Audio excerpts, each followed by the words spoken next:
ध्यान दें।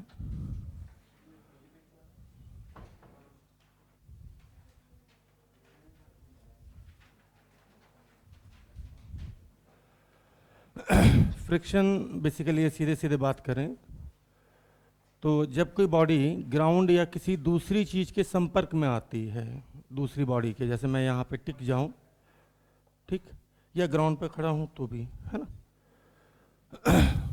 कुछ ऐसे। मान लीजिए एक ब्लॉक है और हमने ग्राउंड पे रख दिया, तो एनएलएम ने हमने पढ़ा है कि इस पर नॉर्मल रिएक्शन लगता है न्यूटन लॉ ऑफ मोशन में। लेकिन अगर हम इसको माइक्रोस्कोप से देखें तो इसके बहुत सारे इलेक्ट्रॉन प्रोटॉन ग्राउंड के बहुत सारे इलेक्ट्रॉन प्रोटॉन को कांटेक्ट कर रहे होंगे, ठीक, माइक्रोस्कोप से। ये सरफेस मैंने बना दी एक ब्लॉक की और एक ग्राउंड की, जिसके फलस्वरूप या तो इन पे अट्रैक्शन लग रहा होगा या आपस में रिपल्सन लग रहा होगा, क्योंकि इलेक्ट्रॉन इलेक्ट्रॉन में रिपल्सन लगेगा, इलेक्ट्रॉन प्रोटॉन में अट्रैक्शन लगेगा, ठीक। बहुत सारे लाखों करोड़ों फोर्स होंगे, मैंने तो 4 ही बना पाए यहाँ पे। मान लेते हैं कि यहाँ पे इसको वेलोसिटी हमने इधर दे दी, तो इन सारे फोर्सेस का रिजल्टेंट फोर्स जो है कुछ इधर आया, जिसको हम बोलते हैं आर, रिजल्टेंट कांटेक्ट फोर्स, और इस पे एक्शन रिएक्शन से नीचे आएगा, ये मैंने मान लिया है ना।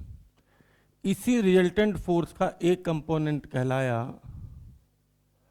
भाई टेढ़ा वेक्टर है ना तो सीधा करना पड़ेगा, नॉर्मल रिएक्शन, और दूसरा कंपोनेंट कहलाया friction, F R.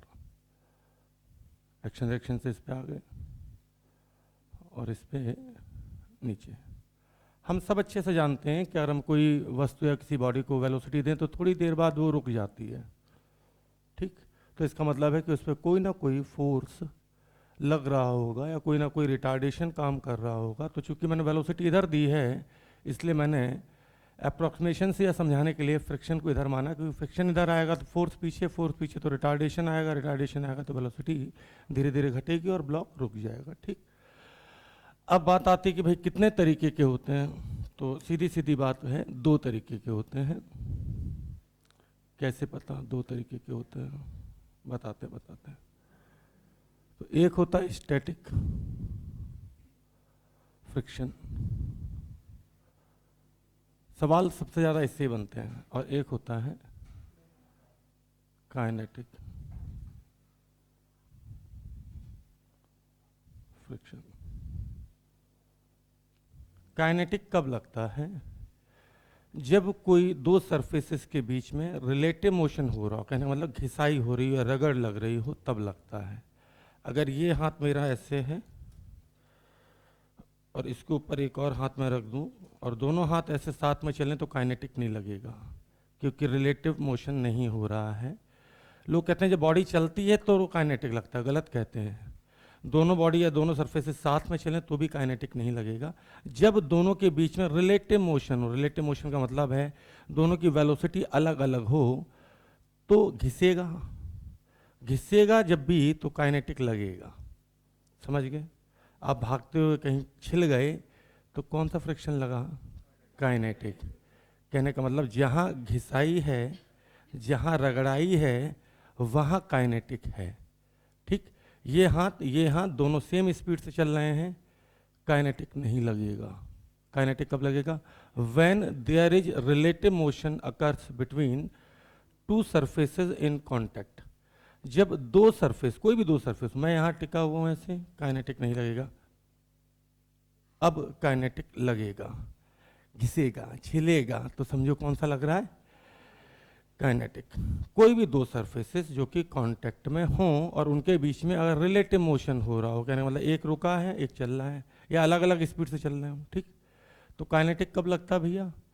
When there is relative motion occurs between 2 surfaces in contact, ठीक। तो इतना लिखने के बाद फिर इसके नीचे लिखना शुरू करो, ठीक। कि भैया काइनेटिक कब लगता है? काइनेटिक फ्रिक्शन बड़ा सीधा होता है, इसकी वैल्यू बिल्कुल फिक्स होती है। काइनेटिक फ्रिक्शन की वैल्यू होती है एफ के बराबर, के का मतलब kinetic, mu K into N, N normal reaction और म्यू के का मतलब कोफिशिएंट ऑफ काइनेटिक फ्रिक्शन। वैसे नॉर्मली म्यू ही लिया जाता है, लेकिन अगर किसी सवाल में के और एस अलग अलग दिया हो, और एस का मतलब स्टैटिक है, कोफिशिएंट ऑफ काइनेटिक फ्रिक्शन। किसी ने बोला कि भाई म्यू ये बताता है, यहाँ पे म्यू इसको बोलते हैं, म्यू ये बताता है कि सरफेस कितनी ज़्यादा खुरदरी है या कितनी ज़्यादा स्मूथ है। जितनी ज़्यादा सरफेस खुरदरी उतना ज़्यादा म्यू, उतना ज़्यादा म्यू, ठीक। जितना ज़्यादा म्यू, जाहिर सी बात है कि नॉर्मल रिएक्शन तो वही है, उतना ज़्यादा फ्रिक्शन। कोई आपसे पूछ सकता है कि ये जो कोफिशिएंट ऑफ फ्रिक्शन आप पढ़े हैं इसका मतलब क्या है, इससे क्या हम जान पाएंगे? तो सीधी सीधी भाषा में उसको बताना है कि भैया म्यू का मतलब है कि ये बताता है सरफेस का नेचर, कि सरफेस कितनी खुरदरी है या चिकनी है या स्मूथ है। जितनी ज़्यादा सरफेस खुरदरी उतना ज़्यादा फ्रिक्शन, या इसका मतलब है कि उतना ज़्यादा कोफिशिएंट ऑफ फ्रिक्शन उस पर लगेगा, ठीक। तो काइनेटिक में नीचे लिखना शुरू करें। काइनेटिक में नीचे भी लिख सकते हैं, अलग से हेडिंग डाल के भी लिख सकते हैं काइनेटिक फ्रिक्शन कब लगता है। तो kinetic friction occurs when, kinetic friction occurs when there is, THERE, there is relative motion occurs, kinetic friction occurs की जगह एक्ट्स लिख दो, ACTS, इंग्लिश अपनी थोड़ी ढीली है। काइनेटिक फ्रिक्शन एक्ट्स, जहाँ ऊपर लिखा था काइनेटिक फ्रिक्शन अकर्स लिखा है, वहाँ पे एक्ट्स लिख दो, मतलब कि लगेगा। अकर्स को काट दो, ACTS लिख दो, ठीक। अब बाकी भावनाओं का खेल है, आप अकर्स में भी काम चलाना चाहें तो चला सकते हैं, ठीक। Kinetic friction acts when there is relative motion occurs between two TWO2 surfaces in contact।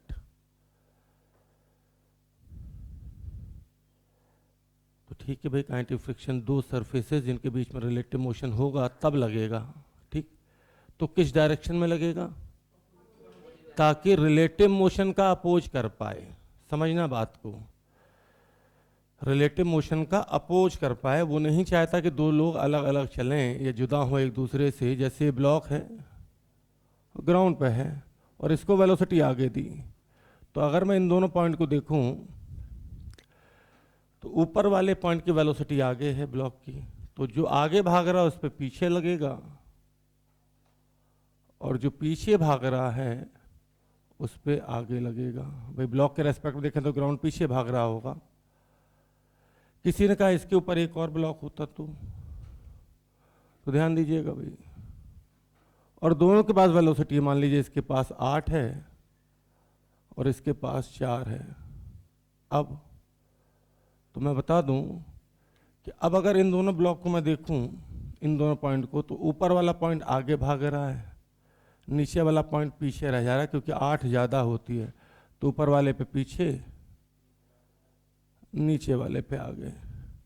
इसको मैंने नाम दे दिया F/2, क्योंकि फ्रिक्शन सब जगह अलग अलग लगेगा भैया, क्योंकि म्यू अलग अलग हो सकता है। फिर किसी ने कहा कि सर एक और ब्लॉक बना दो,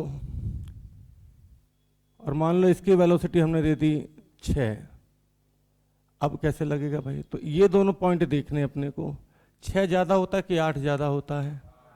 8 ज़्यादा होता है, तो 8 वाला आगे भाग रहा, तो 8 वाले पे पीछे और 6 वाले पे आगे।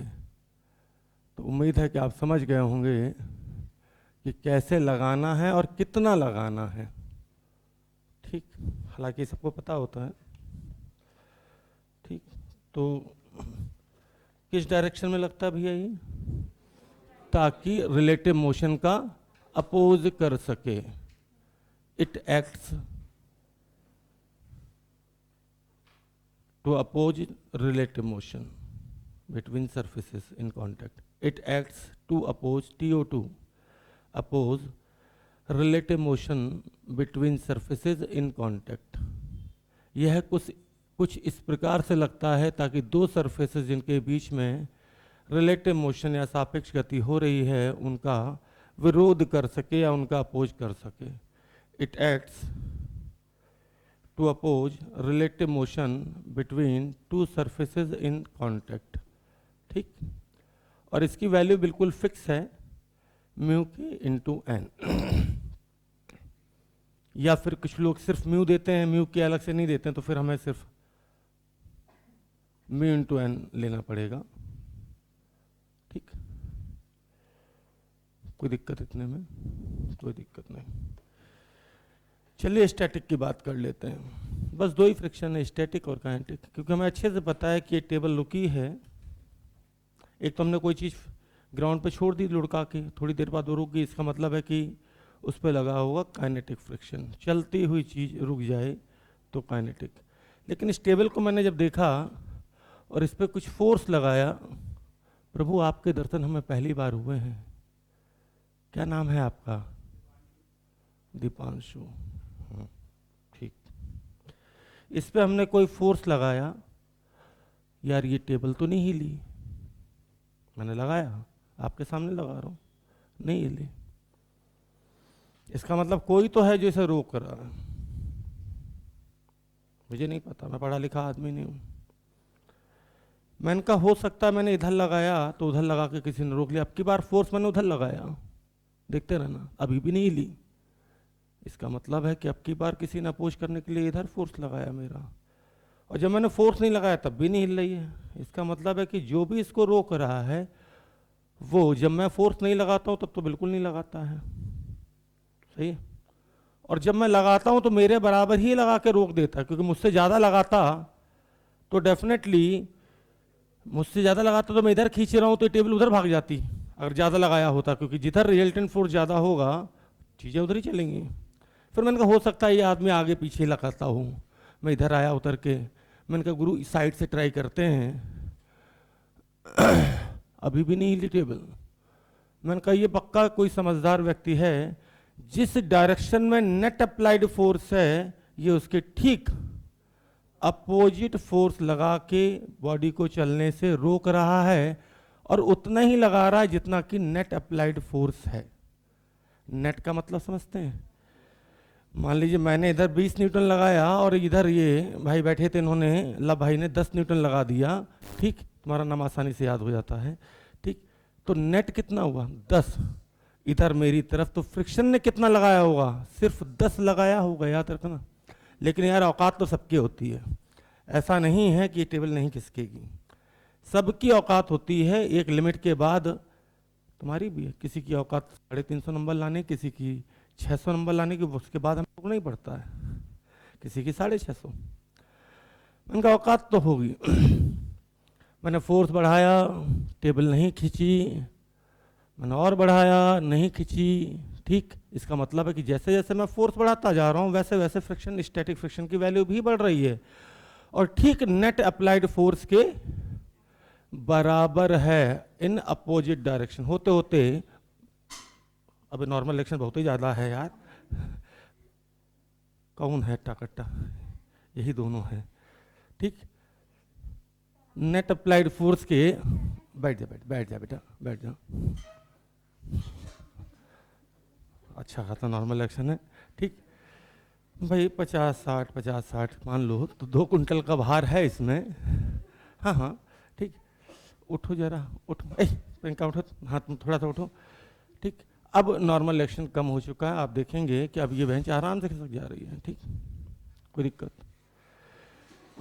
तो एक लिमिट से ज़्यादा लगाने पे ये टेबल चल देगी मेरे साथ। टेबल क्या, गाड़ी खड़ी हो बाहर, ट्रक खड़ा हो, लोग धक्का देते हैं, 1-2 से नहीं हिलती हो, 10 से हिलती है। ठीक, इसका मतलब स्टैटिक फ्रिक्शन की कोई ना कोई लिमिटिंग वैल्यू तो है कि उससे ज़्यादा ये फोर्स नहीं लगा सकता। या आपकी और मेरी तरह समझदार है। मेरे अकाउंट में 1 करोड़ रुपए पड़ा है मान लीजिए, या आपके में पड़ा है मान लीजिए। ठीक है, तो कितना मैं क्यों बताऊँ। ठीक, टूथपेस्ट लेने गए, 10 रुपए का आता है, तो उसको 1 करोड़ थोड़ा दे देंगे। कितना देंगे? 10 देंगे। इसका मतलब है कि फ्रिक्शन की लिमिटिंग वैल्यू भले ही 50 न्यूटन हो, 100 न्यूटन हो, लेकिन अगर मैंने अप्लाइड फोर्स है, नेट अप्लाइड फोर्स 10 न्यूटन लगाया तो उसने मुझे रोकने के लिए कितना लगाया? 10 लगाएगा। लिमिटिंग कब लगाएगा? जब मैं नेट अप्लाइड फोर्स उसकी औकात से ज़्यादा लगाऊंगा तब। क्या मेरी भावनाएं समझ गए? रुकी हुई चीज़ भी रुकी रही, इसका मतलब है कि किसी ने तो उसे रोका फोर्स लगाने के बावजूद। तो सीधी सीधी बात है कि फ्रिक्शन, स्टैटिक फ्रिक्शन कब लगता है भैया? When there is tendency of relative motion. अगर फ्रिक्शन नहीं होता तो ये टेबल चल देती ना। टेंडेंसी कैसे पता करो किसी की? खेलने की टेंडेंसी है या घूमने की टेंडेंसी है? भाई अभी तो सब पढ़ रहे हैं, कौन शैतान है और कौन खेलना चाहता है, कौन कुछ करना चाहता है, कैसे पता चलता है टेंडेंसी? मैं थोड़ी देर के लिए क्लास से बाहर चला जाऊं और कैमरे में देखूं कि किसकी पढ़ने की टेंडेंसी और किसकी शैतानी की है।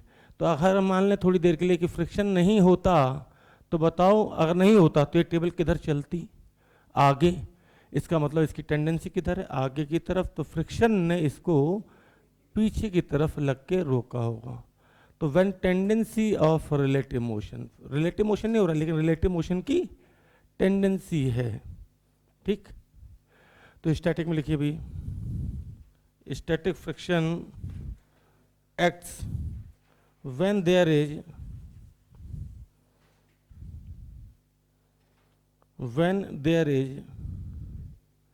static friction acts, ACTS acts when there is tendency of relative motion। relative motion तो नहीं होने दिया लेकिन टेंडेंसी है, अगर नहीं होता तो हो जाता। when there is tendency of relative motion between two surfaces in contact। तो स्टैटिक फ्रिक्शन तब लगता है जब दो सरफेस के बीच में रिलेटिव मोशन हो नहीं रहा लेकिन रिलेटिव मोशन होने की टेंडेंसी है। अगर नहीं होता तो हो जाता, कोई दिक्कत। अब सवाल ये उठता है कि कितना लगेगा? तो नेट अप्लाइड फोर्स के ठीक बराबर। और किस डायरेक्शन में लगेगा?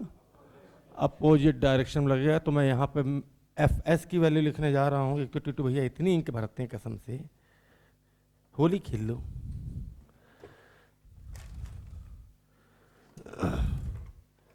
कपड़ा भी गायब कर दिए हैं, छोड़ो। अरे कुछ नहीं, जीन्स खाली हम इसीलिए पहनते हैं। तो आइए, स्टैटिक फ्रिक्शन की वैल्यू होती है नेट अप्लाइड फोर्स के ठीक बराबर, लेकिन अपोजिट डायरेक्शन में इसलिए माइनस लगा दिया। माइनस का मतलब अपोजिट डायरेक्शन, ठीक। अब ऐसे सवालों में हमेशा कुछ चीजें चेक करें। क्या चेक करें? स्टैटिक लग रहा है, काइनेटिक, और लिमिटिंग वैल्यू कितनी होती है, मैक्सिमम कितना लग सकता है। एल का मतलब limiting, mu S into N. अगर एस और के, म्यू के और म्यू एस सेम दिया है तो फिर म्यू इंटू एन।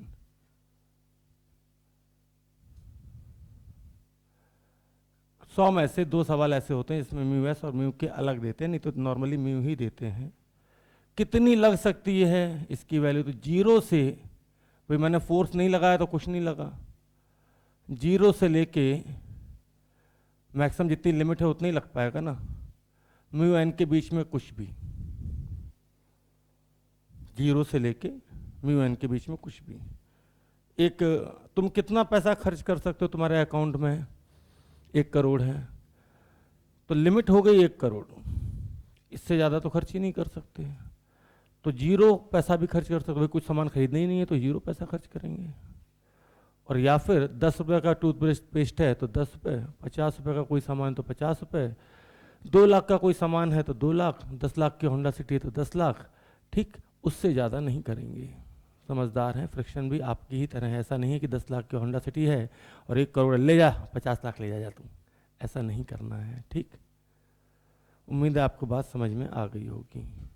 कुछ लोग बोलते हैं क्या फ्रिक्शन सरफेस एरिया पे डिपेंड करता है? जैसे एक बड़ा ब्लॉक हो, एक छोटा ब्लॉक हो, दोनों का भार अगर बराबर है, नॉर्मल एक्शन बराबर है, तो फ्रिक्शन भी बराबर ही लगेगा। इसमें लिख दीजिए फ्रिक्शन, क्योंकि एक आध जगह मैंने सवाल देखा है उसमें एरिया बोलते हैं आधा कर दें तो फ्रिक्शन कितना लगेगा। भैया एरिया आधा कर दो या डबल कर दो, अगर नॉर्मल रिएक्शन सेम है या वेट सेम है तो फ्रिक्शन भी सेम लगेगा। तो लिख दीजिए एक line, friction force is independent from area, area of contact लिख दो, बात एक ही है, भावनाएं हैं। Friction force is independent from area in contact. लिखने से कुछ नहीं होता है, बात है फीलिंग की। एक बार दिल में जगह कर गई तो निकलेगी नहीं। होती ना कुछ चीज़ें जो बचपन में हमने कभी देखी हो, कभी सुनी हो, अभी तक हमें याद हैं, लेकिन कुछ चीज़ें ऐसी भी थी जो हमें नहीं याद हैं। तो बस ये बचपन में एक कोई रैपटा पड़ा हो तड़ाक से पापा का, अभी तक याद हो, बहुत तेज मारते हैं गुरु, भाग लो, ठीक, वो क्योंकि अंदर तक जहन में बस गया वो। तो जो चीज़ें बिल्कुल जहन में बस जाएंगी वो नहीं जाएंगी। तो सिंपल सी बात है, दो तरीके के फ्रिक्शन है सिंपल, काइनेटिक और स्टैटिक। काइनेटिक कब लगेगा? जब, ये तो अंग्रेजी हो गई, हिंदी में बोलो तो जब घिसाई होगी, रगड़ाई होगी, जलन होगी तो कौन सा लगेगा? काइनेटिक। छिलेगा तो कौन सा लगेगा? काइनेटिक। मेरा रेफरेंस हमेशा से ही चाय वाला रिक्शे वाले रहे हैं। अब उन्हें बताओगे when there is relative motion with 150 रुपया लगेगा स्टेशन जाने का। तो उसे क्या बस सिखाना है, कैसे सिखाना है कि भैया देखो जब घिसे, रगड़े, छिले, दर्द हो तो कौन सा? काइनेटिक। और जब तक घिसे नहीं, देखो यहां पे देखो ये दोनों चल रहे हैं ना, लोग बोलते हैं चलने पर काइनेटिक लगता है, मैं बोलता ना, देखो ना दोनों हाथ चल रहे हैं मेरे, बताओ कौन सा लगेगा? स्टैटिक। जब तक घिसाई नहीं है, रगड़ाई नहीं है, जलन नहीं हो रही, हाथ गर्म नहीं हो रहे हैं, घिसे नहीं, छिले नहीं, तब तक कौन सा? स्टैटिक। ठीक, कोई दिक्कत? स्टैटिक। कितना लगता है स्टैटिक? बहुत समझदार। औकात कितनी होती है स्टैटिक फ्रिक्शन की? औकात का मतलब limiting value of static friction is mu into N या म्यू एस इंटू एन। औकात तो इतनी, लेकिन लगता कितना? जीरो से शुरू करके जितना एफ नेट आप लगा रहे हो उसके बराबर मैग्नीट्यूड में, लेकिन डायरेक्शन विपरीत दिशा में। अब जैसे मैंने इधर से फोर्स लगाया और रजत भाई ने इधर से लगाया, इधर देखो रजत भाई ने इधर से इधर लगाया, तो रिजल्टेंट फोर्स इसका इधर, इस मेरा इधर, तो रिजल्टेंट इधर, तो फ्रिक्शन किधर लगेगा? ठीक रिजल्टेंट के अपोजिट। नेट अप्लाइड जिधर, नेट अप्लाइड का रिजल्टेंट जिधर, उसके ठीक अपोजिट लगना है। मैंने इधर लगाया तो पीछे, मैंने पीछे लगाया तो आगे। ठीक, 3-4 लोग मिल गए, इनने इधर खींच रहा है, इधर खींच रहा है, इधर खींच रहा है, मान लो इस बेंच में 10 करोड़ रुपया है अंदर। ठीक, ऐसे समझाना पड़ता है। 3-4 लोग, ये बेंच मुझे दो दो, ये बेंच मुझे, 3-4 लोग खींच रहे हैं और सबका रिजल्टेंट ऐसे आ रहा है, ऐसे इधर, तो इसके ठीक अपोजिट। समझ के बात को? ठीक है, उम्मीद करते हैं अब तो समझ में आ ही गया होगा। आइए, तो कुछ लोग हैं नए, उन्हें बता दूं कि मैं थोड़ा सा उल्टा हूँ, लोग मैक्सिमम, हाँ चेक क्या करना है, चेक की बात करें, स्टैटिक लगेगा काइनेटिक? भाई चल गया, अगर चल गया और रिलेटिव मोशन शुरू होगा तो ठीक शुद्ध काइनेटिक, म्यू इंटू एन या म्यू के इंटू एन। लेकिन हमें चेक करना पड़ेगा। चेक क्या करना पड़ेगा? मैंने इस पे फोर्स लगाया 10 न्यूटन, ठीक, अभी नहीं चला तो मुझे चेक करना पड़ेगा कि मैंने कितना फोर्स लगाऊं ताकि चल जाए। ठीक, तो सबसे पहले फ्रिक्शन की लिमिटिंग वैल्यू निकालो। लिमिटिंग वैल्यू निकाली भाई, ये अगर सीख गए तो फिर कुछ नहीं है फ्रिक्शन में, म्यू एस इंटू एन या म्यू इंटू एन। फिर नेट अप्लाइड फोर्स देखो कितना लगा। अगर नेट अप्लाइड फोर्स की वैल्यू लिमिटिंग से बराबर या उससे कम है तो स्टैटिक लगेगा और नेट अप्लाइड फोर्स के ही बराबर लगेगा इन अपोजिट डायरेक्शन। अगर नेट अप्लाइड फोर्स की वैल्यू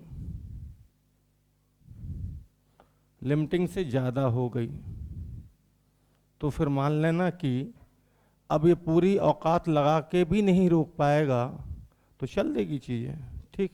तो फिर फ्रिक्शन, अच्छा इस केस में एक्सेलरेशन 0 आएगा क्योंकि रुकी है, तो फिर फ्रिक्शन काइनेटिक लगेगा और सीधी बात है भैया म्यू एन या म्यू के इंटू एन के बराबर लगेगा।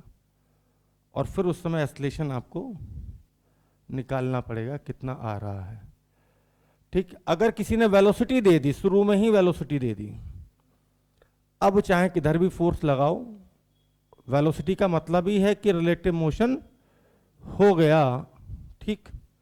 तो अब कौन सा लगेगा, काइनेटिक। कौन सा लगेगा, कहने का मतलब समझना, इसको वेलोसिटी मैंने इधर दे दिया, भले ही मैं इस पे इधर पीछे 50 न्यूटन का एक और फोर्स लगा दूं, लेकिन अब लगेगा कौन सा, काइनेटिक ही लगेगा क्योंकि रिलेटिव मोशन तो शुरू हो गया। तो फोर्स की डायरेक्शन पर डिपेंड नहीं करता, अगर वेलोसिटी दे दी शुरू में ही तो फोर्स की डायरेक्शन पर डिपेंड नहीं करेगा, ठीक। आइए जो लोग नए हैं उन्हें बता दूं, rate of change of velocity, आप एक तो नए हो और एक वो नए हैं, ठीक। क्या नाम बेटे आपका, हाँ अनुष्का, पूरा नाम कुछ है, बख्शी, ठीक।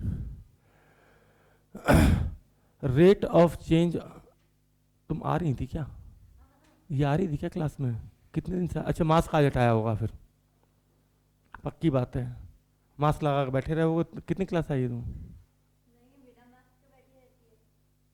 तब हम बुढ़ापे की तरफ आए, याद 10 गोल हो गई मेरी। Rate of change of velocity is called acceleration, कहने का मतलब है कि एक्सेलरेशन वो चीज़ है जो वेलोसिटी को प्रति सेकंड जितने से घटाए या बढ़ाए, विपरीत डायरेक्शन में लगेगा तो घटाएगा और सेम डायरेक्शन में लगेगा तो बढ़ाएगा, ठीक। Rate of change of velocity is called acceleration, कहने का मतलब एक्सेलरेशन वो चीज़ है जो वेलोसिटी को प्रति सेकंड जितने से घटा दे या जितने से बढ़ा दे, अपोजिट डायरेक्शन में लगेगा तो घटाएगा और सेम डायरेक्शन में लगेगा तो बढ़ाएगा। तो लोग कहते हैं सर ये सवाल आपने 1D में कराया, ठीक, और इतनी बार कराया कि सर हम बोर हो चुके हैं, तो एक बार फिर से लीजिए, आपके सामने सवाल है, लेकिन अभी इसको मैं फ्रिक्शन की कैटेगरी में डालूंगा। एक ब्लॉक है, मास मान लीजिए 10 kg, 1D में हम इसका मास नहीं देते थे, हम सिर्फ बताते थे इसका प्रारंभिक वेग या वेलोसिटी 40 है, और मान लीजिए यहाँ पे म्यू जो है वो 0.5 है, कितना है 0.5, मैंने म्यू के और म्यू एस अलग अलग नहीं दिया है।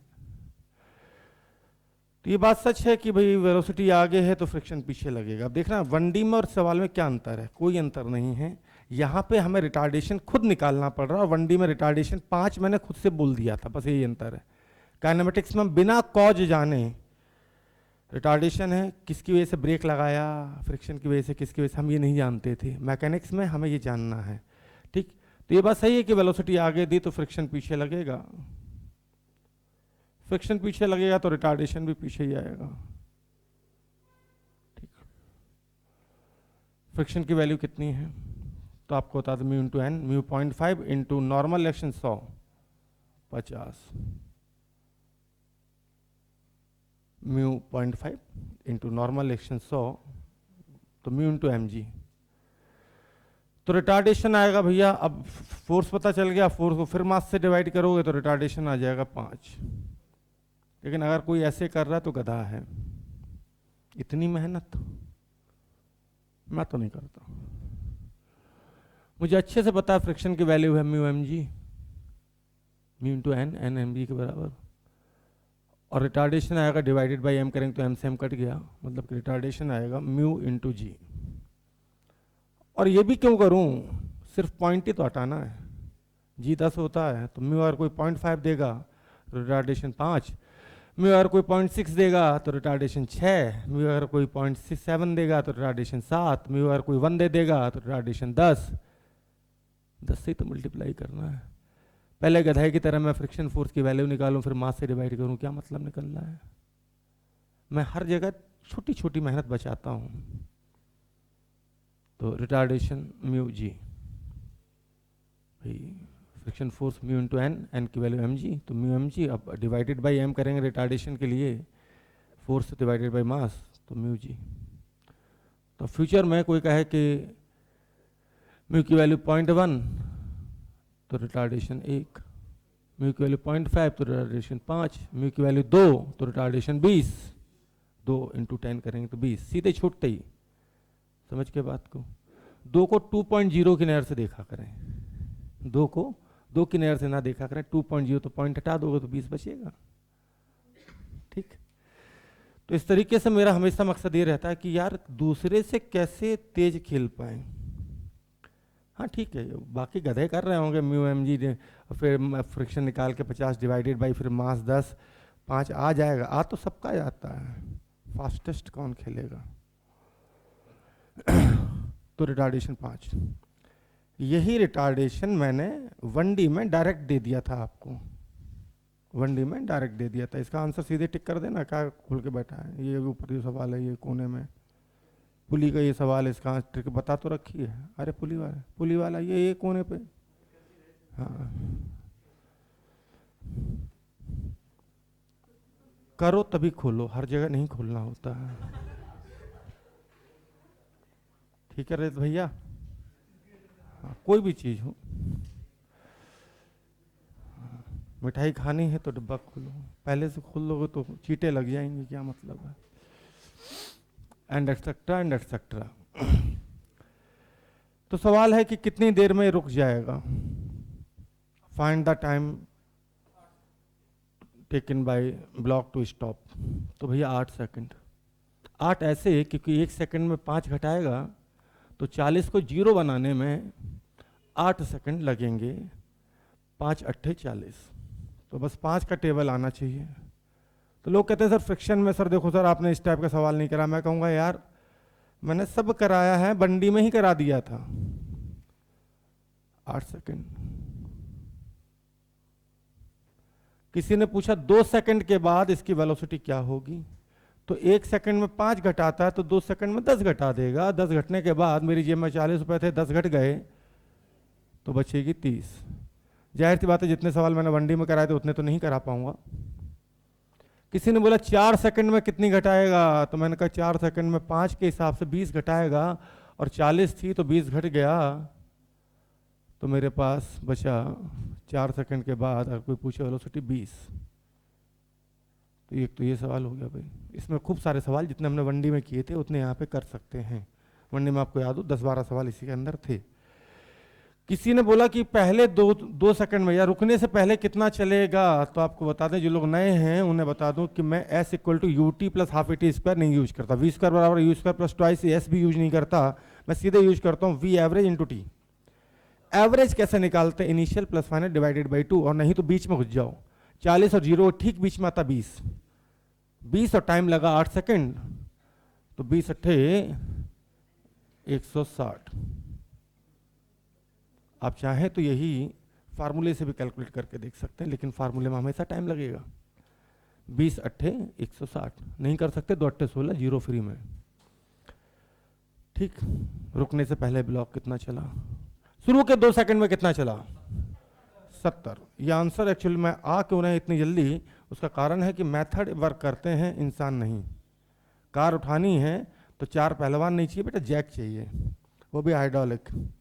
लगाया, 2 बार पैर मारा, कार हवा में। उससे ज़्यादा एडवांस है तो वो आपको मिलेगा शोरूम में, जो लोग सर्विसिंग सेंटर पे पूरी कार रखी, एक बटन प्रेस होता है बस, यूँ सट से कार हवा में। और दूसरी तरफ आप 4 मोटे हट्टे कट्टे पहलवान लाके पता चला ओ मेहनत कर रहे हो ना। 70 कैसे भैया, तो 40 और 30 का एवरेज आएगा 35, बीच में घुस जाओ, नहीं तो 40, कुछ लोग ऐसे भी कर सकते 40 + 30 70 डिवाइडेड बाई 2 35। ये नहीं करना चाहते तो 30 और 40 के ठीक बीच में घुसना सीख लो, 35 आएगा, टाइम 2 सेकंड 70। किसी ने कहा कि शुरू के 4 सेकंड में कितना चलेगा, 120 कैसे आया, 20 और 40 के ठीक बीच में आता है 30, और टाइम है 4 सेकंड, तो 3 चौको 12 तो कोई भी कर लेगा। किसी ने बोला आखिरी 4 सेकंड में कितना चला, आखिरी 4 सेकंड में कितना चला, तो 20 और 0 का एवरेज होता है 10। तो ऐसे बहुत सारे सवाल मैंने वनडी में कराए थे, हालांकि यहाँ भी करा दिए। अगर इनको लिख के कराऊं तो सिर्फ लिखने में टाइम चला जाएगा। Find the velocity of block after 2 seconds, find the velocity of block after 4 seconds, find the time after which block will stop. ठीक, find the distance covered by the block between initially 2 seconds, find the distance covered by the block before it stops, find the distance covered by the block in last 4 seconds, find the distance covered by the block in first 4 seconds, and so on so on. तो इतना तो लिखने में ही चला जाएगा, तो revision कब करोगे यार, इतना लिखा दिया तो। नोट्स से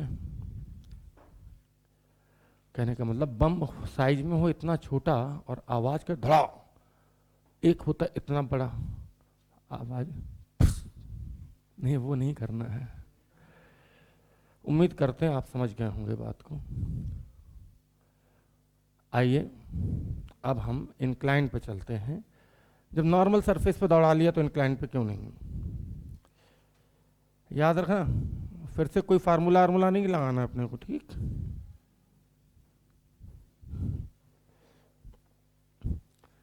फिर से वही घिसा पिटा म्यू 0.5,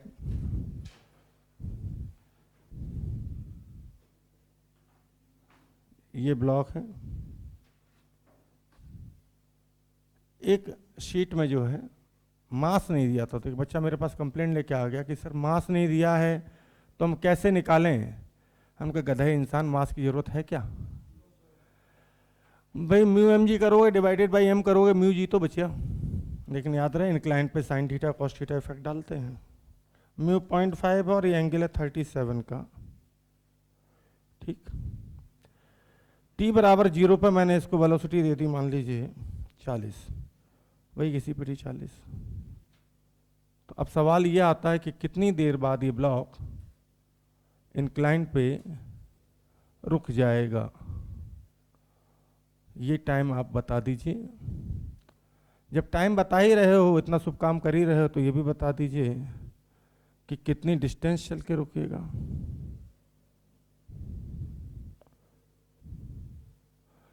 उम्मीद करते हैं कि इस एरो से आपको समझ में आ गया हो सवाल में क्या पूछा गया, ठीक। किसी का मन है नोट्स बनाने का भाई, तो पूरा भी लिख सकता है।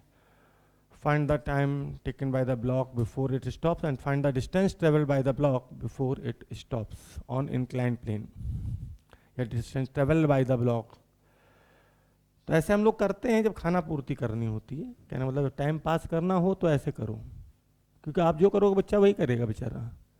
फाइंड द, अब लिखो एक एक line, find the time taken, फिर एक आध बच्चा बोला सर रिपीट कर दो, by block before it stops on incline plane. Also find distance covered by the block before it stops on incline plane. तो बोल इसलिए देता हूँ, किसी की भावनाएं अगर हैं भाई लिखने की, कुछ बच्चे होते हैं उनको लिखने में बड़ा मजा आता है, कि हम तो पैदे लिखने के लिए हुए, बस बुद्धि धेले भर के नहीं लगाएंगे, लेकिन लिखेंगे पूरा। आइए आगे बढ़ते हैं। ए पॉइंट से बी पॉइंट पे गया, ए से बी, तो कितनी देर लगाई और कितनी देर बाद लौटा।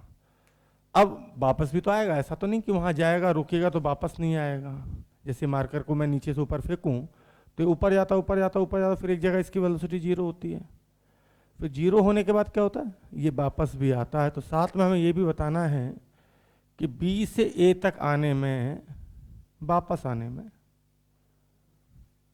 कितना टाइम लगा। बी से बी पे भाई वेलोसिटी 0 हो चुकी है, और बी से अब ए वापस आना चाहते हैं, तो इसके लिए डिस्टेंस तो उतनी चलनी पड़ेगी, जितने गए थे उतने ही लौटोगे भाई। कितना टाइम लगेगा बी से ए तक आने में। अब टाइम यहाँ 0 मान लेते हैं और यहाँ तक आने का टाइम भी बता दो भैया, वापस आने में। कोई करेगा? एम जी ऐसे लगता है, एम जी का एक component M G cos theta, और इधर लगेगा एम जी। तो यार ये तो पक्की बात है कि एम जी साइन थीटा पीछे लगेगा, और नॉर्मल चूंकि एम जी कॉस थीटा के बराबर है, मैं लिख नहीं रहा हूँ, तो फ्रिक्शन फोर्स लगेगा mu into M G cos theta. कितना लगेगा? म्यू इंटू एफ आर की वैल्यू म्यू इंटू एन, और एन की वैल्यू इस बार mu M G cos theta. तो टोटल फोर्स देखें अगर हम, तो M G sine theta plus mu M G cos theta, तो रिटार्डेशन अगर मैं देखूं नीचे जाते ऊपर जाते समय, तो डिवाइडेड बाई एम, एम से एम कट गया, मतलब कि G sine theta plus mu G cos theta, G sine theta plus mu G cos theta. M कहाँ गया? कट गया रिटार्डेशन में, क्योंकि फोर्स था M G sine theta plus mu M G cos theta. Acceleration के लिए divided by M करेंगे तो एम से एम कट जाएगा, ठीक, कोई दिक्कत? कोई दिक्कत? अगर ये नीचे आ रहा होता, नीचे, तो ये बात सच है कि एम जी साइन थीटा तो अभी भी नीचे लगता, लेकिन फ्रिक्शन अब किधर लगता? अपोजिट डायरेक्शन में, तो ऊपर लगता। और कितना लगता? Mu M G cos theta. तो अब नीचे की तरफ जो एक्सलेशन आएगा वो होगा M G sine theta minus mu M G cos theta divided by M, तो सीधे सीधे G sine theta minus mu G cos theta, ठीक। इतनी तो दिमाग में बैठा लो, क्योंकि हर बार थोड़ी कैलकुलेट करने बैठेंगे एम जी साइन थीटा। ऊपर जाएगा तो दोनों अपोज करेंगे, M G sine theta plus mu M G cos theta, तो रिटार्डेशन आएगा, बताओ जल्दी कितना आएगा? G sine theta plus mu G cos theta. और नीचे आएगा तो एम जी साइन थीटा नीचे, फ्रिक्शन फोर्स ऊपर, mu M G cos theta का G sine theta minus mu G cos theta. अब देखो जी की वैल्यू होती है 10, थीटा 37, साइन 37 कितना है? 10 इंटू 3/5 बता दो कितना होता है? 6। 10 इंटू 3/5, 5 से 10 को काटेंगे तो 2 इंटू 3 करेंगे 6, प्लस जी कॉस थीटा बता दो। जी 10 और कॉस थीटा है 4/5, तो 8, लेकिन म्यू है 0.5, म्यू 0.5 दे रखा है, तो 4। तो यहाँ पे आ गया 10, और यहाँ पे आ जाएगा 6 माइनस 4, 2। सही। तो भैया आपको बता दें, अगर 10 रिटार्डेशन है, दीपांशु शुरू में थोड़ा 1-2 बार छेड़ेंगे आपको, ताकि आपको कोई डाउट हो तो आप पूछ पाएँ। अगर 10 रिटार्डेशन है तो 1 सेकंड में 10 घटा रहा है, तो 40 को 0 होने में कितना टाइम लगाएगा? तो भैया अपने पास सवाल तो होता है, लेकिन सॉल्यूशन नहीं होते बोर्ड पे, सीधा आंसर होता है। अब किसी ने कहा कितने डिस्टेंस चल के रुकेगा, तो 40 और 0 का एवरेज होता है 20 इंटू 4 सेकेंड, 80 मीटर। अब जाहिर सी बात है कि 80 गया होगा, तो 20 से ए वापस आने के लिए 80 चलना भी पड़ेगा, और एक्सलेशन है 2 का, तो किसी ने पूछा कि वापस आने में कितना टाइम लगेगा, तो सिंपल 80 बराबर हाफ ए टी स्क्वायर, यहाँ फार्मूला यूज के लिए 2 से 2 कट जाएगा, हालांकि टी की वैल्यू √80, और √80 आपको अच्छा नहीं लगता है, तो 16 पंचे 80, 16 को में से रूट बाहर निकालेंगे 4, तो मुझे नहीं लगता कि कहीं से भी टफ था। तो एक बार मुझे फिर से बता दो कि इंक्लाइन पे अगर ऊपर गया तो नीचे की तरफ रिटार्डेशन कितना लगेगा? जल्दी से जल्दी, जी sine theta plus mu G cos theta, छूटते जी साइन थीटा प्लस म्यू जी, और ऊपर से नीचे आ रहा है तो जी sine theta minus mu G cos theta. तो ये है कि पेपर में अपने कोई बात सेट होगी दिमाग में कि नीचे आएगा तो ये ऊपर है, तो हम पेपर में ये सवाल ये समय बचा लेंगे कि एम जी फिर कंपोनेंट कर रहे हैं, जो समझाने के वक्त मैंने किया था, ठीक। क्योंकि पेपर की असली मार ये नहीं कि तुम्हें आता कितना है, तुम वहाँ कर कितना पाए, इंपॉर्टेंट ये है, with in the time limit. क्योंकि हम जब घर में करते हैं ना, तो हमारे ऊपर टाइम लिमिट नहीं होती है। हमने शीट खोली, मॉड्यूल खोला, और हमने 1 घंटे में लगाए 20 सवाल, गलत है। टाइमर लगाओ, हर वक्त टाइमर लगाओ अपनी लाइफ में। पढ़ेंगे 1 ही घंटे, लेकिन 1 घंटे में 45 सवाल तो अटेम्प्ट करें।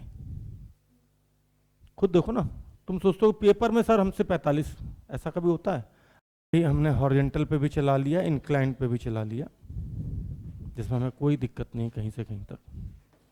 आगे बढ़ें।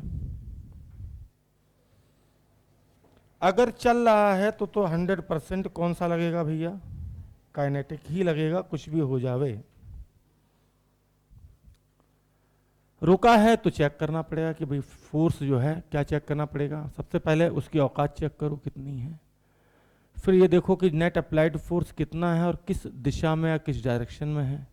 अगर नेट अप्लाइड फोर्स की वैल्यू लिमिटिंग से कम है तो फिर फ्रिक्शन फोर्स स्टैटिक लगेगा और अप्लाइड फोर्स के ही बराबर होगा। और अगर नेट फोर्स की वैल्यू, नेट जो एफ नेट लिखा है उसकी वैल्यू लिमिटिंग से ज़्यादा है, तो चल देगा, तो चल देगा तो फिर काइनेटिक लगेगा, और उसकी वैल्यू तो फिक्स है म्यू के इंटू एन। ठीक, दिखाते हैं आपको कुछ, आइए।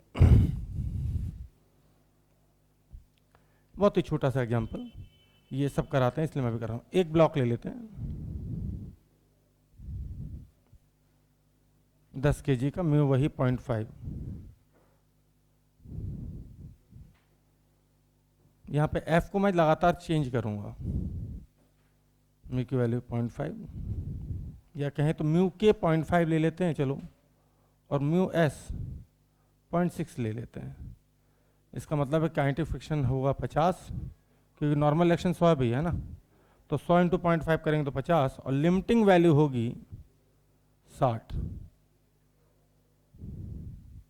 Limiting value 60, mu S into N, N की वैल्यू 100 इंटू 0.6 करेंगे तो 60। कोई दिक्कत? अब मान लीजिए कि मैंने इस पर कोई फोर्स नहीं लगाया, कोई भी फोर्स नहीं लगाया, तो ये बात सच है कि फ्रिक्शन भी जीरो लगेगा, स्टैटिक ही होगा, और एक्सेलरेशन भी जीरो ही आएगा। अब मान लीजिए मैंने फोर्स लगा दिया 10 न्यूटन, तो फ्रिक्शन फोर्स कितना लगेगा भैया? 10 स्टैटिक लगेगा, और एक्सेलरेशन अभी भी जीरो। टेंडेंसी किधर है? मूव नहीं किया, टेंडेंसी आगे जाने की, और फ्रिक्शन नहीं होता तो 100% ही आगे चला गया होता फोर्स लगाने पे, तो इसका मतलब टेंडेंसी के अपोजिट लगेगा फ्रिक्शन। एफ लिखता हूँ मैं, इसलिए एफ आर लिख देता हूँ, मुझे नहीं पता स्टैटिक या काइनेटिक। मैंने फोर्स लगाया मान लीजिए 20 न्यूटन, तो फ्रिक्शन भी लगा होगा 20 न्यूटन, और एक्सेलरेशन अभी भी जीरो। मैंने होते होते फोर्स बढ़ाया, 40 कर दिया, तो फ्रिक्शन भी 40, एक्सेलरेशन अभी भी जीरो, क्योंकि अभी औकात के बाहर मामला नहीं पहुंचा। मैंने फोर्स बढ़ा के 50 कर दिया, तो कुछ लोगों को लगता है कि अब चल देगा, नहीं नहीं अभी नहीं चलेगा, लिमिटिंग 60 है, क्योंकि म्यू एस मैंने अलग लिया, म्यू के अलग लिया है, तो अभी भी रुका है कितना? 50 ही लगेगा, एक्सेलरेशन अभी भी जीरो, म्यू मैंने फोर्स बढ़ा के 60 कर दिया, अब पूरी औकात लगा देगा रुकने के लिए 60, तो फ्रिक्शन की लिमिटिंग वैल्यू लगेगी 60, एक्सेलरेशन अभी भी जीरो। लेकिन अगर मैंने इसमें 70 लगा दिया या 80 लगा दिया, अब काइनेटिक फ्रिक्शन लगेगा, और कितना लगेगा? 50 लगेगा, और अब एक्सेलरेशन आएगा 3 आएगा। कितना आएगा? 3 आएगा। पता चला कैसे? 3 ऐसे आएगा कि आगे जो है, समझ गए बात को, आगे 80 पीछे 50, तो नेट 30 डिवाइडेड बाई 10 करेंगे तो एक्सेलरेशन 3 आएगा। एक बार चल दिया, उसके बाद तुम भले ही 60 भी लगा दो, 60 भी लगा दो तो भी चलता रहेगा। एक बार चल दिया, मान लो कोई कहे कि एक बार चल दिया, मूविंग कंडीशन पे आ गया, अब फोर्स मैंने 60 लगाया, तो चल दिया, तो फिर अब काइनेटिक लगेगा। तो भले ही आपने फोर्स 60 लगाया तो ठीक है, 60 लगाया तो फ्रिक्शन तो अभी काइनेटिक लगेगा। मैंने कहा चल दिया तो काइनेटिक 50, और एक्सेलरेशन 1 आएगा, क्योंकि 60 आगे 50 पीछे, नेट फोर्स 10 डिवाइडेड बाई 10 1। तो उम्मीद करते हैं बात आपको समझ में अच्छे से आ गई होगी, कहीं कोई दिक्कत ही नहीं है। ठीक, कोई दिक्कत? कुछ घटिया लोग इसका ग्राफ भी बनवाते हैं कि सर वो ग्राफ बना दो आप, तो वो वाला हर एनसीईआरटी से लेके हर जगह दिया हुआ फ्रिक्शन फोर्स का ग्राफ अप्लाइड फोर्स के साथ। तो मैं कहूँगा यार ये 40 तो ये 40, ये 20 तो 20, तो मैंने कहा स्ट्रेट लाइन आएगी, क्योंकि ये 20 तो ये 20, ये 40 तो ये 40, और उसके बाद एक लिमिट पे जाके ये लाइन रुक जाएगी जो 60 है। 60 के बाद ये ग्राफ थोड़ा सा नीचे आएगा और बिल्कुल फिर फिक्स लगेगा। तो ये चोंच क्यों आई पता है? क्योंकि मैंने म्यू एस और म्यू एन अलग लिया था। ठीक, अगर मैंने दोनों ही 0.5 ले लिए होते 0.5, तो ग्राफ यहीं से सीधे हॉरिजॉन्टल हो जाता। लेकिन ऊपर बढ़ के नीचे आने का मतलब काइनेटिक कम है और स्टैटिक ज़्यादा है, इसलिए एक बार इसका मतलब यहाँ के बाद से फिर आप चाहें जितना फोर्स बढ़ा लीजिए, ब्लॉक चालू शुरू हो गया, और अब सिर्फ और सिर्फ क्या लगेगा? काइनेटिक। किसी ने पूछा कि सर ये एंगल कितना होगा, तो मैं सीधे सीधे बोलूँगा 45 डिग्री। बताओ क्यों? ये 20 तो ये 20, ये 40 तो ये भी 40, तो कोई दिक्कत नहीं है। किसी ने पूछा इस ग्राफ का स्लोप कितना होता है साहब, तो स्लोप का मतलब मैंने बड़े अच्छे से पढ़ाया, tan थीटा और मुझे साफ दिख रहा है थीटा 45 है तो स्लोप 1 होगा, क्योंकि नालायक लोग होते हैं, उन्हें पता है मास्टर ने ग्राफ तो पढ़ाया है। लेकिन आप अपने नोट्स देख लेना एलन क्या, जहाँ भी पढ़े हों कोई एंगल नहीं बताता ये वाला, ठीक। तो नालायकी कहाँ करते, पूछते बताओ एंगल कितना है, अरे तो बहुत सिंपल सी बात है, 40 था ये 40, ये 20 था ये 20, तो 10 थीटा बार परपेंडिकुलर अपॉन बेस, तो एंगल 45 का। तो अब एंगल भी चलो बता दिया बच्चे, तो बोलते हैं बताओ जो फ्रिक्शन और फोर्स के बीच में ग्राफ बनता है उसका स्लोप क्या है। अब ले बच्चा फिर सर हो जाने बैठ गया, तो स्लोप की वैल्यू 1 है। स्लोप का मतलब कुछ और नहीं होता, tan थीटा होता, tan थीटा की वैल्यू 1। क्या मैं आगे चल सकता हूँ? आइए भाई, सवाल मैं यहाँ लिख रहा हूँ क्योंकि ये जगह मैं वेस्ट नहीं जाने देना चाहता। अच्छा ऐसा कराओ तो एनसीईआरटी या नीट, और जो मैं आप कराने जा रहा हूँ ऐसा करा दो कहते आईआईटी या आईटीआई। मैंने बात ध्यान दीजिएगा भाई, 10 kg का फिर से ब्लॉक, म्यू की वैल्यू 0.5, वही घिसी पिटी। इस बार मैंने सिर्फ म्यू लिया है भाई, है ना, म्यू की और म्यू एस अलग अलग नहीं लिया है। मैंने कहा था 100 में से 2 सवाल है। फोर्स इस बार टाइम पे डिपेंड कर रहा है, tan t। tan t का मतलब है समय के साथ ये फोर्स, और एक फोर्स मैंने पीछे भी लगा दिया गुरु, ये फिक्स है और ये समय के साथ चेंज करेगा, ठीक। अब मुझे देख के बताना, ठीक, मुझे देख के बताना। एक मैंने वेरिएबल फोर्स लगाया, वेरिएबल का मतलब जो कि समय के साथ लगातार बदल रहा हो। फोटो बाद में खींच लेना, एक साथ ही खींच लेना, कोई दिक्कत नहीं, जगह मेरे पास अभी भी बहुत है। शुरू करें। समय 0, टाइम अगर 0 है तो f की वैल्यू कितनी, f 0, लेकिन वो पीछे तो 40 लग रहा है ना, तो पीछे 40 लग रहा है। हमने पहले ही बता दिया लिमिटिंग वैल्यू 50 है। कितनी है भैया? फ्रिक्शन की मैक्सिमम औकात 50 है। पता चला क्यों? क्योंकि म्यू में 0.5 इंटू एन 100 है तो 50 लिमिटिंग वैल्यू है। बता फ्रिक्शन लगेगा किधर? आगे। किधर लगेगा? नेट अप्लाइड फोर्स के ठीक अपोजिट लगना है। पता नहीं कौन गधा कहता है कि सर फ्रिक्शन आगे भी लग सकता है। एक बच्चा मेरे पास आया बोला सर फ्रिक्शन हमेशा पीछे ही लगता है क्या? नहीं, पहले ही सवाल में देख लो, आगे भी लग सकता है। अरे यहाँ पे देख लो, इधर लगाया तो पीछे और ऐसे लगाया तो आगे, ठीक। बताओ भाई, टाइम 0 किया तो ये फोर्स 0, अभी नेट फोर्स 40 पीछे, तो फ्रिक्शन किधर लगेगा? आगे, ठीक। कितना लगेगा? 40 ही लगेगा, 50 नहीं लगेगा। औकात 50 की, लेकिन नेट अप्लाइड फोर्स 40 है पीछे की तरफ, तो फ्रिक्शन लगेगा 40 आगे की तरफ। आप ही की आंखों के सामने एक्सेलरेशन 0। चलो भाई, समय की वैल्यू मैं ले लेता हूँ, टाइम ले लिया मान लीजिए मैंने 2 सेकंड। बोलो भाई 2 सेकंड पे फोर्स कितना? 20। अब बताओ, 20 इधर लेकिन 40 इधर, तो नेट 20 पीछे, तो फ्रिक्शन आगे की तरफ लगेगा 20। एक ही सवाल में पूरे कंसेप्ट क्लियर हो जाएंगे गुरु। अभी भी रुका हुआ है तो एक्सेलरेशन 0।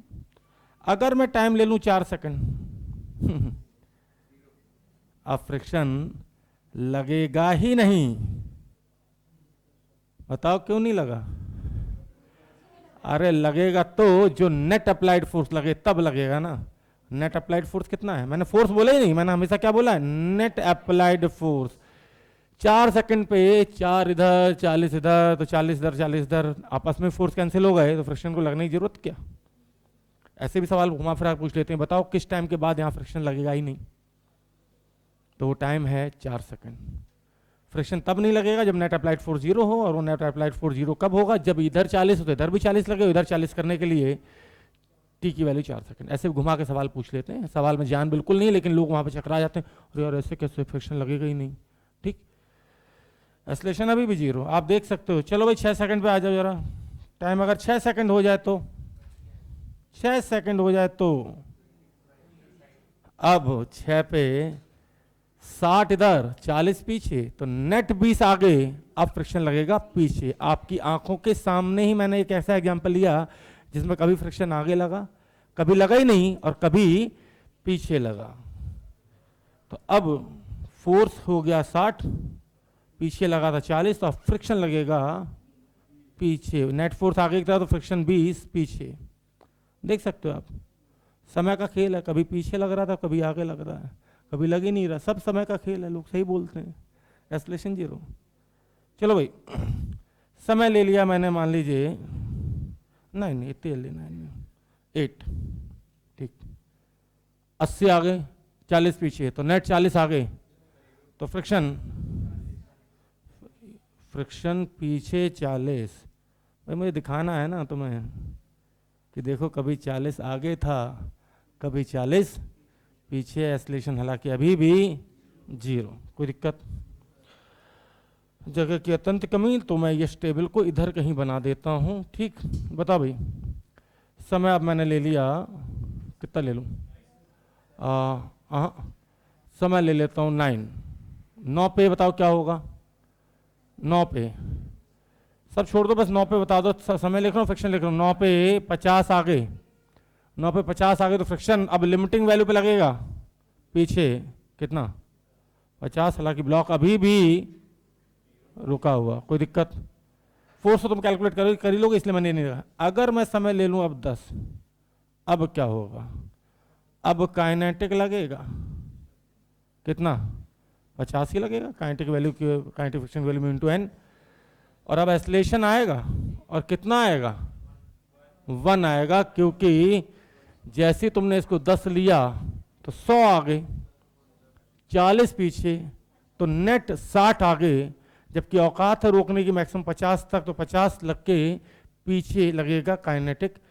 तो 50 पीछे लग गया, 40 पीछे लग गया, तो 90 ये हो गया, 100 आगे था, तो नेट हुआ फोर्स 10, तो 10 अपॉन ब्लॉक 10 kg का, तो एस्लेशन आएगा 1। अब इसके बाद तुम कोई भी टाइम ले लो, ब्लॉक चलता रहेगा, एस्लेशन बस जैसे जैसे फोर्स बढ़ेगा वैसे वैसे एस्लेशन बढ़ता रहेगा। किसी ने कहा भाई टाइम हम 12 ले लें, तो फ्रिक्शन अभी भी काइनेटिक लगेगा, एक बार चल गया तो चल गया, और एस्लेशन जो है वो 3 आ जाएगा, क्योंकि 120 आगे, 120 आगे और पीछे है 90, तो 30, 120 माइनस 90 करेंगे 30 अपॉन 10 kg, 3, कोई दिक्कत। अब किसी ने कहा कि साहब इसका ग्राफ भी बना देते, बड़ा अच्छा होता ग्राफ। ये ग्राफ आया था IITI में, मतलब IIT जिसको लोग बोलते हैं, मैं मजे लेके IITI बोलता हूँ। अब समस्या एक हो गई कि ग्राफ बनाऊं कहाँ, तेरी तो फ्रिक्शन पहले लग रहा था आपके सामने आगे 40, तो 40 से मामला शुरू होगा, फिर 0 पर जाएगा। आगे वाली डायरेक्शन अगर पॉजिटिव है तो नीचे वाली नेगेटिव, और नीचे जाएगा मैक्सिमम कितना लग सकता है, 50 तक, तो मतलब कि -50, और उसके बाद फिर 50 ही लगता रहा, तो ये लाइन हॉरिजॉन्टल हो जाएगी। हॉरिजॉन्टल क्यों, क्योंकि 50 से ज़्यादा तो लग नहीं सकता, और चूंकि पीछे लग रहा है इसलिए -50। तो ये ग्राफ था फ्रिक्शन का फोर्स के साथ इस केस में, कोई दिक्कत। तो सवाल तो एक ही है, लेकिन अगर आप देखो तो इस एक सवाल से पूरी फीलिंग आ जाती है कि फ्रिक्शन आखिर कब लगेगा, कब नहीं लगेगा, कब स्टैटिक लगेगा, कब काइनेटिक लगेगा, काइनेटिक लगेगा तो एस्लेशन कितना आएगा, स्टैटिक लगेगा तो कितना लगेगा, किस डायरेक्शन में लगेगा। एक ही सवाल से पूरी फीलिंग आ जाती है फ्रिक्शन की, क्योंकि उसमें मैंने इतने सारे पार्ट ले लिए जो। Thank you all of you.